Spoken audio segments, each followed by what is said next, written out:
نبی اسلام نے فرمایا کہ اللہ تعالیٰ فرماتا ہے، یعنی حدیث قدسی ہے، فرمان اللہ کا ہے نبی اسلام کی زبانی،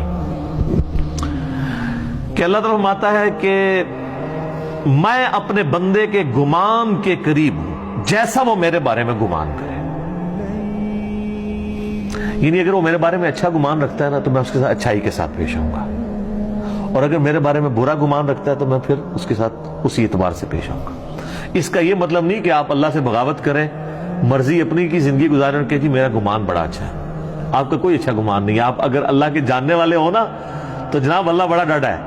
مرنے سے پہلے ہے مسلمان کر لے اس پہ غور، قرآن کا خدا اور ہے اور بابوں کا خدا اور. قرآن کا جہاں اور ہے، بابوں کا جہاں اور. منحوس آدمی ہو ٹھیک ہے، وہ یہ جہان ہی اور ہے بھائی. اچھا، تو بخاری مسلم کے الفاظ ہیں کہ میں بندے کے گمان کے قریب ہوں جیسا مجھ سے گمان کرے. اسی تو میں اکثر آپ لوگوں کو کہتا ہوں نا کہ آپ اللہ سے دعا کریں اللہ ہمیں بغیر حساب و کتاب کے جنت میں داخل فرما. آمین ثم آمین. بس یہ گمان رکھیں، اے اللہ میں اس قابل نہیں ہوں.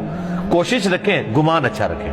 اچھا، پھر بخاری مسلم کی اس حدیث کے آگے الفاظ ہیں کہ جب میرا بندہ مجھے دل میں یاد کرتا ہے نا میں اسے دل میں یاد کرتا ہوں، اور جب وہ کسی مجلس میں اوپنلی مجھے یاد کرتا ہے تو میں اس سے بہتر مجلس فرشتوں کی مجلس میں اسے یاد کرتا ہوں. سبحان اللہ.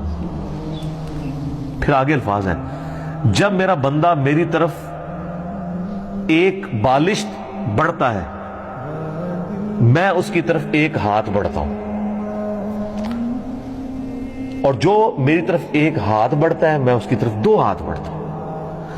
اگر وہ میری طرف چل کے آتا ہے میں اس کی طرف دوڑ کے آتا ہوں.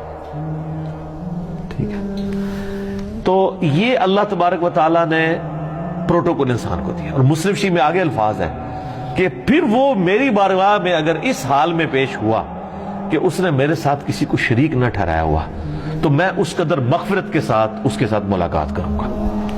بڑی بات ہے. اور ترمذی میں الفاظ ہے کہ اگر میرا بندہ زمین و آسمان گناہوں سے بھر دے، سر اس سے زیادہ تو کوئی نہیں کر سکتا نا گناہ، اور اس نے شرک نہ کیا ہوا نا تو میں اس کے ساتھ مغفرت کے ساتھ پیش آؤں گا. اچھا، اس سے بعض لوگ یہ سمجھتے ہیں بس شرک نہ کرو اور جو مرضی کرو. سر نماز چھوڑنا بھی شرک ہے. نماز چھوڑنا کس کی پیروی اور عبادت ہے؟ شیطان کی. تو شرک کر دیا آپ نے. ڈاکٹر سراج صاحب ایک جملہ بولا کرتے تھے، میں کہتا ہوں نہیں وہ گولڈن کوٹ ہے ان کا. وہ کہتے تھے دنیا کا ہر خیر توحید کے شجر مبارکہ کی شاخ ہے، اور دنیا کا ہر گناہ شرک کے شجر خبیثہ کی شاخ ہے. یہ کیوں ہے قرآن میں؟ افرائیت من اتخذ الہہ ہوا. اے نبی اس شخص کو دیکھا جس نے اپنی خواہش نفس کو اپنا خدا بنا لیا. جو بندہ فجر کے وقت اپنی نیند چھوڑ کے اٹھتا نہیں ہے نا اس نے نیند کو اپنا خدا بنا لیا، گویا کہ وہ اس درجے میں شرک میں مبتلا ہو گیا. اسی تو ابراہیم علیہ السلام کو کہا گیا ہے وَمَا كَانَ مِنَ الْمُشْرِكِينَ. ایک کہنے انہوں بڑی چھوٹی گل ہے، اسی بھی سارے دعویٰ کرنے جی مَا كَانَ مِنَ الْمُشْرِكِينَ میں ہم بھی ہیں. نہ جناب، ابراہیم علیہ السلام ایسے پکے مواحد تھے کہ اگر بیٹی کی قربانی کی باری آئی تو اس کو ذبح کرنے کے لیے تیار ہو گئے. بیوی بچے کو بیابان میں چھوڑنے کی باری آئی ادھر تیار ہو گئے. یعنی انہوں نے کہیں پہ اپنی مرضی رکھی نہیں ہے. اس لیے اللہ نے ان کو کہا کہ وَمَا كَانَ مِنَ الْمُشْرِكِينَ. ورنہ سے اللہ فضل لکھاں دے تو انہوں اتنے بھی مواعد مل جان گے، پر ابراہیم والا مواعد نہیں ملے گا. جو وَمَا كَانَ مِنَ الْمُشْرِكِينَ کی ڈگری ہے وہ یہ ہے کہ انہوں نے کسی معاملے میں نفس کو آگے نہیں رکھا. تو سر یہ آپ کو کروڑوں میں بھی ایک ملنا مشکل ہو جائے گا. تو اس بندے کے لیے تو واقعی پھر کیا ہی بات ہے اس کی جو اس لیول کا موحد ہو جائے. وَمَا كَانَ مِنَ الْمُشْرِكِينَ. وہ تو جناب مسند احمد میں حدیث ہے، مشکات میں بھی آئی ہے، جس نے دکھلاوے کے لیے نماز پڑھی اس نے شرک کیا، جس نے دکھلاوے کے لیے روزہ رکھا اس نے شرک کیا، جس نے دکھلاوے کے لیے صدقہ کیا اس نے بھی شرک کیا.